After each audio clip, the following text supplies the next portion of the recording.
Bonjour à tous, bienvenue dans Géopolitis. 30 ans se sont écoulés depuis la chute du dictateur Nicolae Ceausescu. La révolution roumaine achevait la décomposition du bloc de l'Est. Au sommaire, le long et parfois difficile chemin de la Roumanie vers l'Union européenne. Nous essaierons de comprendre ce pays mal connu, tellement oriental et tellement européen, tout à la fois conservateur et progressiste, parmi les plus pauvres d'Europe et simultanément champion des nouvelles technologies. Nous reviendrons sur les derniers événements politiques, la chute du gouvernement social-démocrate et la réélection du président Klaus Iohannis avec notre invité, le journaliste Mirel Bran, à Bucarest.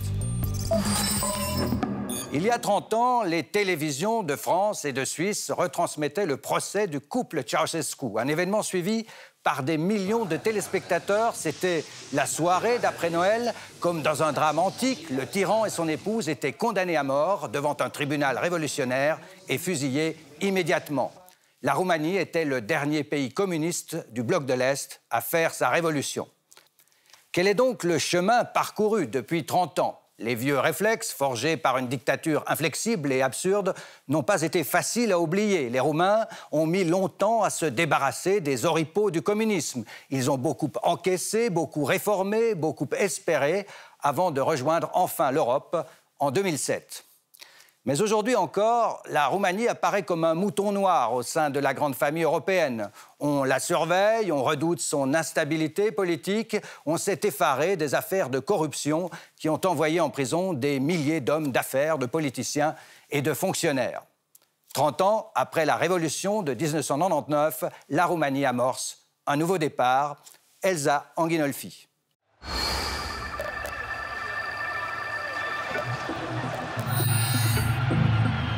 En 1989, la révolution roumaine portait en elle un formidable espoir de renouveau.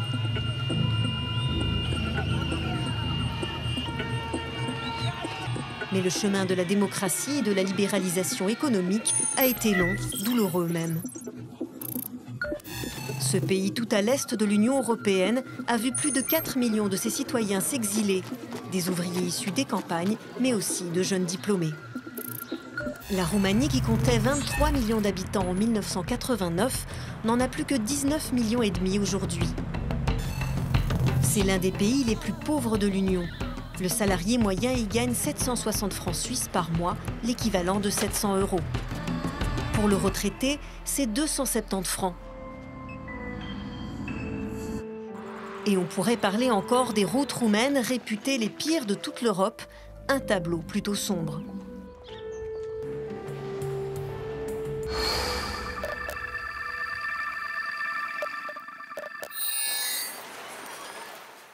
Et pourtant, le PIB par habitant de la Roumanie a plus que doublé depuis 1990. C'est l'un des champions européens de la croissance, 7% en 2017, 4% en 2018.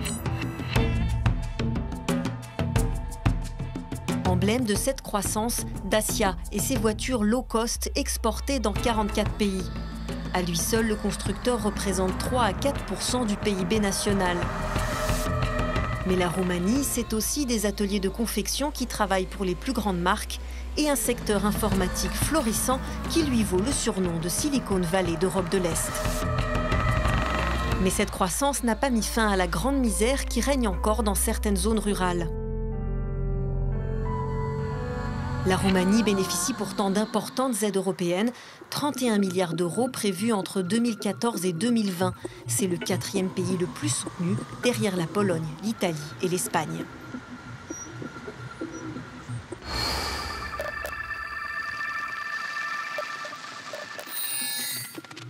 Les Roumains auront dû attendre 17 ans pour rejoindre le club européen. Non sans faire grincer des dents, pour certains, le pays n'était pas prêt. Trop de corruption, une justice entravée. Autant de stigmates de l'ancienne dictature, comme le relevait à l'époque ce journaliste roumain. Many people from the Beaucoup d'anciens du Parti communiste et même la structure communiste sont encore en place dans nos, disons-le comme ça, institutions démocratiques. La Roumanie se voit d'ailleurs imposer une surveillance étroite de ses institutions par l'UE. Une mesure transitoire qui dure depuis 12 ans. Et au moment de prendre la présidence de l'Union en janvier 2019, les autorités de Bucarest se sont encore faites sermonner par Jean-Claude Juncker. Le gouvernement de Bucarest n'a pas encore tout à fait compris ce qu'implique la présidence des États membres de l'UE. Malgré ces reproches, les Roumains restent majoritairement pro-européens. Ils viennent d'ailleurs de réélire leur président, Klaus Iohannis, un Européen convaincu. Bonjour Mireille Brun. Bonjour. Bienvenue dans Géopolitis, où vous êtes à Bucarest, en duplex, où vous êtes aussi le correspondant du journal Le Monde. On va commencer par l'actualité récente, si vous le voulez bien, la chute du gouvernement social-démocrate et puis tout récemment, la réélection de votre président Klaus Iohannis. C'est un signe que la Roumanie est sur un nouveau départ. On n'aurait pas pensé qu'un président d'origine allemande, protestant et qui ne parle pas beaucoup, pourrait gagner les élections dans un pays d'origine latine quand même, où on aime bien parler ici en Roumanie, on est orthodoxe. Donc le président Iohannis, il a des qualités qu'on trouve rarement en Roumanie, hein. C'est pour ça qu'il a été élu. C'est un homme très discipliné. Et les Roumains sentaient le besoin de mettre un peu d'ordre dans le pays, donc ils ont préféré élire un président d'origine allemande. Mais qui vient d'une minorité allemande qui est une toute petite fraction de la population roumaine. Hein. C'est une fraction de pourcentage de la population roumaine. Tout à fait. Les Allemands sont arrivés en Roumanie il y a 8 siècles. Hein, et puis, ils sont partis pas mal à l'époque communiste. Et puis, après, surtout après la chute du régime communiste. Bon, en Roumanie, il en reste encore, mais c'est une minorité qui, finalement, ça ne représente plus grand-chose. C'est 0,1% de la population roumaine, donc c'est presque rien.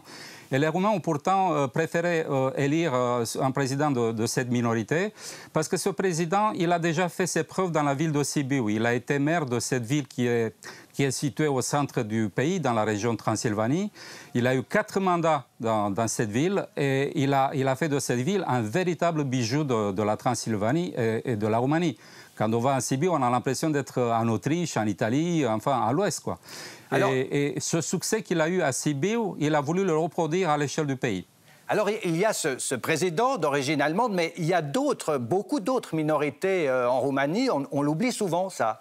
Il y a beaucoup de minorités en Roumanie, c'est un puzzle ethnique. Hein. La minorité la plus nombreuse, c'est les Roms, qu'on voit souvent en Europe de l'Ouest, parce qu'il y en a pas mal qui sont partis à l'Ouest. Ils représentent dans les 10% de la population. Puis on a une minorité hongroise qui représente dans les 7% de la population. Puis on a des Allemands, des Serbes, des Juifs, beaucoup d'ethnies en Roumanie. Un pays qui, je répète, d'un point de vue religieux est orthodoxe, mais par son origine latine se considère connecté à l'ouest de l'Europe. Votre pays, en l'espace d'une génération, a perdu 4 millions d'habitants, peut-être 5 même, c'est 1/5 de la population. C'est une perte de substance dramatique, non ? Oui, on peut parler encore d'une autre hémorragie. Après l'entrée de la Roumanie dans l'Union européenne, les Roumains ont commencé à migrer vers l'Ouest, pas mal de Roumains. Mais finalement, en fait, ce phénomène de migration a commencé en 2002, parce que la Roumanie a intégré l'Union européenne en 2007. Mais les Roumains avaient reçu le droit de voyager sans visa dans l'espace Schengen depuis 2002. Donc petit à petit, ils sont partis à la recherche d'un travail mieux rémunéré à l'Ouest. Ils envoyaient l'argent à la maison, à leur famille, puis ils ont fait venir leurs épouses, puis leurs enfants. Maintenant, leurs enfants sont dans les écoles de l'Europe occidentale. Donc c'est des gens qui se sont vraiment installés maintenant. En fait, en Roumanie, on attend beaucoup leur retour. Hein.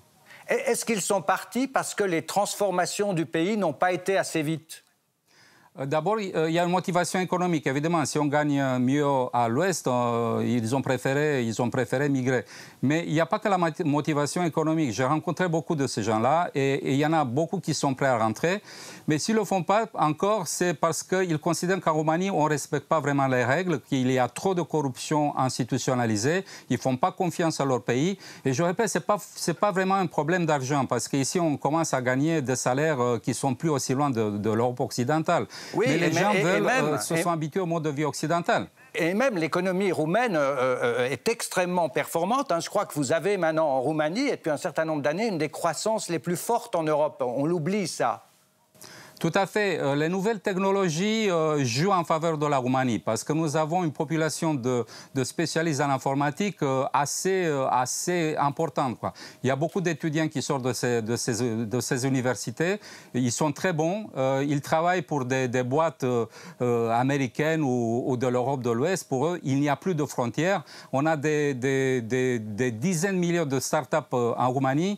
Et je pense que c'est une chance pour la Roumanie parce que ces jeunes font en sorte que la Roumanie récupère rapidement l'écart économique qu'on avait entre ce pays et l'Europe de l'Ouest, ce qui faisait beaucoup souffrir les Roumains. Mais voilà, en quelques années, on a vu un boom économique comme on n'aurait pas imaginé il y a quelques années. Mireille, on parle ici en Occident beaucoup de la Hongrie de Viktor Orban. Est-ce qu'il y a chez vous en Roumanie aussi un courant d'opinion anti-européen ? Il y a une petite minorité de gens, mais vraiment petite, qui tiennent des discours anti-européens, mais il n'y a pas de parti qui puisse récupérer ces gens-là, parce qu'ils sont minoritaires. Il n'y a pas un seul parti en Roumanie qui oserait. Oui, et comment vous expliquez cette différence avec la Hongrie, justement ? En Roumanie, on a été enfermé pendant 5 décennies. À l'époque communiste, c'était un des régimes communistes les plus durs de cette région. Pour les Roumains, la liberté de voyager, c'est quelque chose c'est comme un rêve. C'est the American Dream, c'est la possibilité de voyager en Roumanie. C'est pour ça qu'ils sont partis en grande majorité à l'Ouest. Et cette liberté-là, ils savent que cette liberté-là est liée à Bruxelles. Les Roumains font plus de confiance à la Commission européenne qu'à leur propre gouvernement. Donc, ils restent très pro-européens. C'est une différence par rapport à la Hongrie voisine. Et puis, vous avez évoqué le communisme, l'époque du communisme. Est-ce qu'il y a encore des nostalgiques chez vous de cette époque-là ? Oui, il y a par exemple la génération de mes parents. Mes parents, ils sont nostalgiques pas du régime communiste, mais de la sécurité sociale que le régime communiste leur apportait. Ma génération, c'est une génération entre deux mondes. Entre le monde, on a vécu la jeunesse dans le monde communiste et on a vécu le reste de notre vie dans l'économie de marché qui a suivi. Et ça n'a pas été facile pour ma génération, mais pour mon enfant qui a 19 ans aujourd'hui, mes histoires du communisme, je peux vous dire que ça ne l'intéresse pas vraiment. Au début, ça m'a fait mal parce que j'aurais voulu lui transmettre ce qu'on a vécu à l'époque. Mais finalement, je me rends compte qu'il est complètement tourné vers le futur et le communisme, lui, ça ne lui dit rien. Mireille, on va s'arrêter quelques instants sur un fléau de la société roumaine. Je veux bien sûr parler de la corruption. Les affaires de corruption ont défrayé les chroniques. Ils ont occupé les médias durant des années. On en parle juste après ce sujet de Steven Mossa.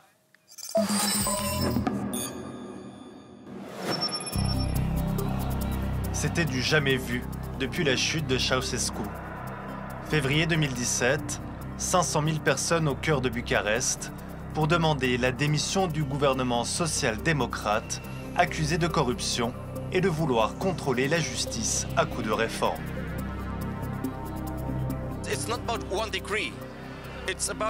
Ce n'est pas qu'une question de décret. C'est toute une manière de faire de la politique qui est remise en cause. Franchement, on en a marre. Marre des scandales à répétition, de la modification du code pénal et des lois qui assouplissent la lutte contre la corruption. Le peuple roumain est en colère et va l'exprimer plusieurs fois dans la rue. La Roumanie est aussi sous le feu des critiques de Bruxelles.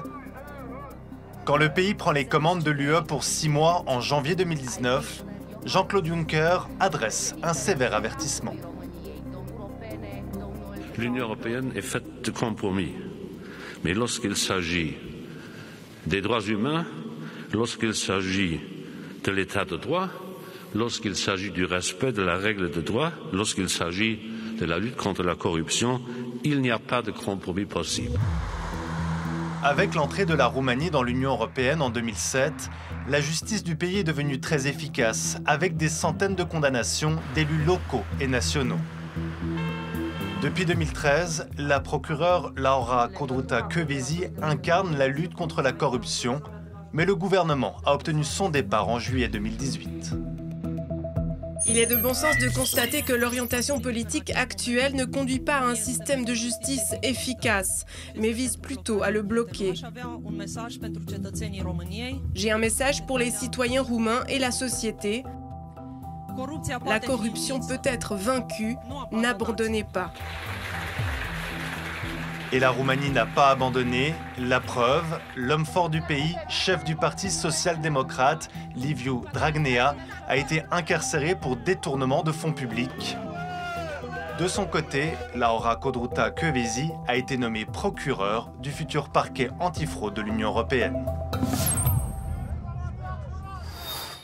Sur ce terrain-là, Mireille, le terrain de la corruption, est-ce que vous diriez que ça va mieux aujourd'hui ? Tout à fait, ça va beaucoup mieux. La Roumanie, il faut dire, c'est un pays vraiment corrompu au niveau institutionnel, hein, à tous les niveaux de la société. Et tout a changé avec l'entrée de la Roumanie dans l'Union européenne en 2007.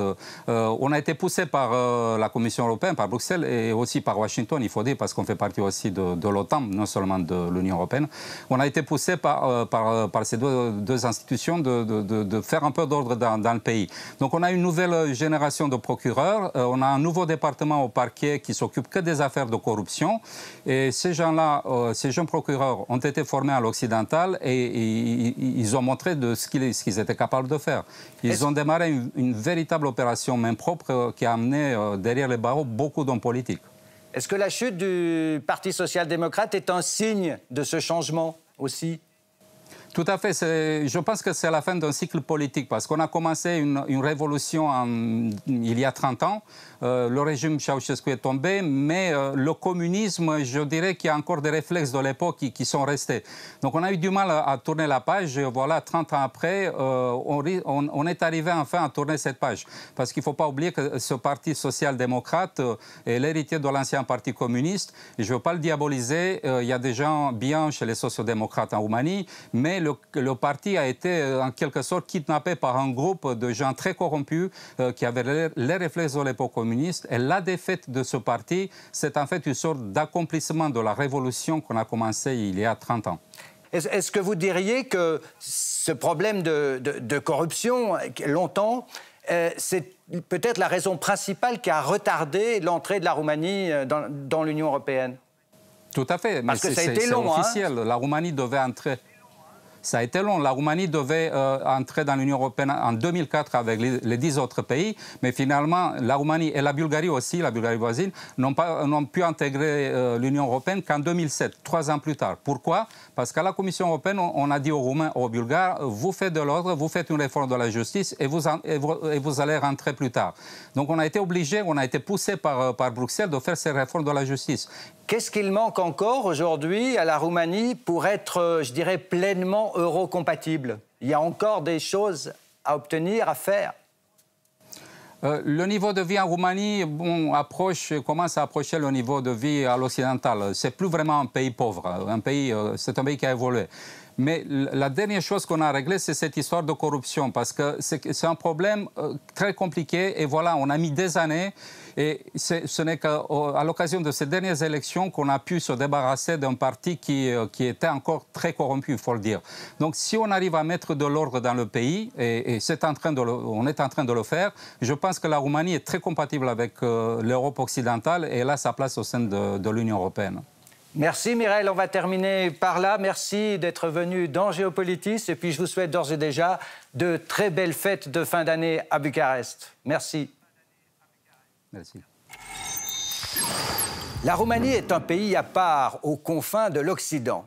En raison de cette position géographique en bordure de la mer Noire où la Russie a renforcé son emprise militaire avec l'annexion de la Crimée, la Roumanie est devenue un partenaire clé de l'Alliance Atlantique. Décryptage géopolitique signé Stéphane Mossa, Anne Rizardi pour le graphisme, montage Dominique Steiner.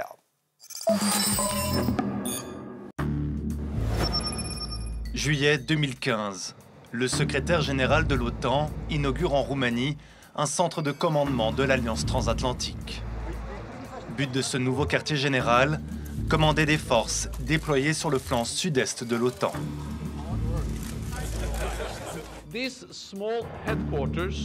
Ce petit quartier général fait partie d'un grand projet. Le plus grand renforcement de la défense collective de l'OTAN depuis la fin de la guerre froide. Ce centre de commandement à Bucarest, une réponse à l'annexion de la Crimée par la Russie en 2014.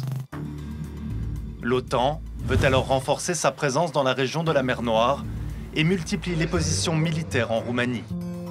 Avec une brigade multinationale de 3000 à 4000 hommes basée à Craiova et sur le site de Devezelu, un nouveau système de défense antimissile balistique opérationnel depuis 2016.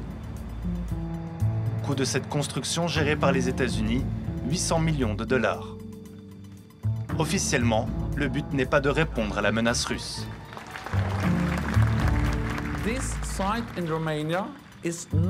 Ce site en Roumanie n'est pas dirigé contre la Russie.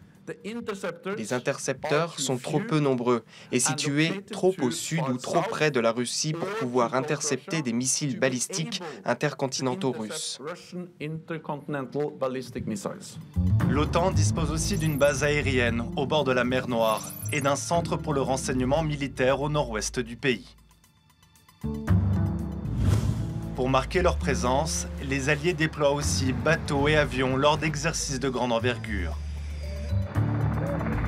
La Roumanie, qui a adhéré à l'OTAN en 2004 avec l'approbation de Moscou, est aujourd'hui l'un des acteurs majeurs pour consolider la posture de dissuasion et de défense de l'Alliance. Il y a donc 30 ans, la Roumanie basculait.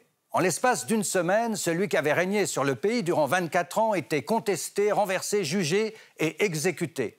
Ici, en Suisse et en France, des millions de téléspectateurs avaient suivi en direct l'étrange procès du dictateur Nicolae Ceausescu et de son épouse. Ce jour-là, nous étions le 26 décembre 1989.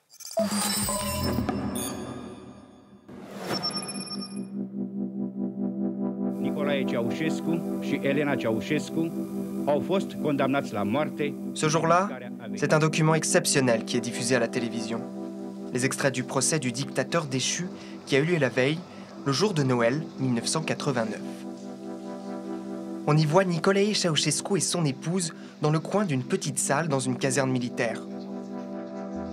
Les juges se réclament du Front du Salut National qui a pris le pouvoir 4 jours plus tôt. Ils restent hors champ pour ne pas être identifiés.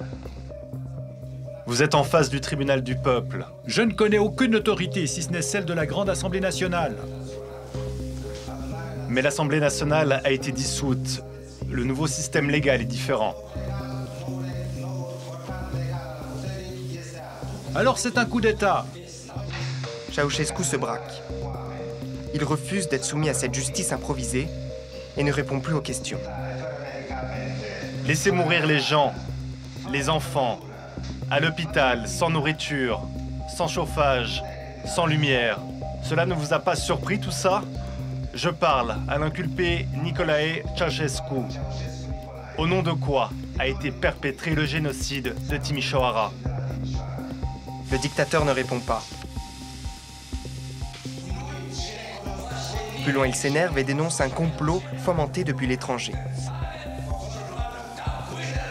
Et voilà pourquoi le peuple lutte pour le pays. Car il veut éliminer cette bande de traîtres avec l'aide de l'étranger qui ont organisé un coup d'État. Nicolae Ceausescu imagine à cet instant que ces hommes de la police politique vont venir le libérer. Il rigole même devant ce qu'il considère comme une parodie de procès. Mais le tribunal est expéditif. L'audience est interrompue et la sentence tombe. Le couple est condamné à mort. Celui qu'on surnommait le Conducator termine son règne criblé de balles après 24 ans à la tête du régime communiste roumain.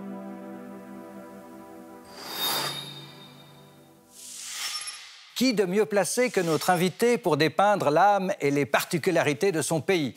Le journaliste Mirel Bran a publié, entre autres, « Les Roumains, ligne de vie d'un peuple ». On y apprend beaucoup de ce pays partagé entre la rêverie de l'Orient et la raison occidentale, un ouvrage paru aux éditions Atelier Henri Dougier. Nous avons beaucoup aimé aussi le livre « Roumanie au carrefour des empires » de l'ancien ambassadeur Henri Paul, paru chez Nevikata dans la collection L'âme des peuples. Analyse politique, géopolitique, sociale. C'est aussi un récit savant et impressionniste qui nous fait goûter à la culture, à l'art et même à la cuisine roumaine. Enfin, un reportage d'Arte dénonce les conditions indignes du travail. C'est intitulé « Roumanie, les forçats du textile ». Il existe 7 ou 8 000 entreprises où s'échinent des travailleuses pour des salaires de misère. Extrait. Il lui faut 2 heures pour se rendre de Sultana, son village, à Bucarest, où se trouve l'usine textile qu'il emploie. Cette vie faite de longs trajets, de salaires médiocres et de journées de travail éreintantes, Carmen la partage avec des dizaines de milliers d'autres ouvrières textiles de Roumanie. Les entreprises qui proposent du travail aux gens de la campagne sont à la recherche de femmes sans ressources, prêtes à accepter n'importe quelle offre. Tu acceptes le poste sans regarder le salaire. Voilà, c'était notre dernière édition 2019. Je vous donne d'ores et déjà rendez-vous pour un Géopolitis exceptionnel au début de l'année prochaine, exceptionnel, car nous y recevrons M. Antonio Guterres, le secrétaire général des Nations Unies. Nous évoquerons avec lui, avec vous, les grands défis qui se posent à l'humanité, risques nucléaires, risques technologiques, changement climatique, inégalité, migration, confiance rompue entre les peuples et leurs dirigeants. 2020 sera l'année du 75e anniversaire des Nations Unies. Le secrétaire général Guterres appelle à un grand dialogue mondial auquel Géopolitis se réjouit d'apporter sa contribution. Ce sera donc sur la RTS le 12 janvier. D'ici là, bonne fête à tous, bonne fête à vous qui nous suivez à travers le monde grâce à TV5. À bientôt.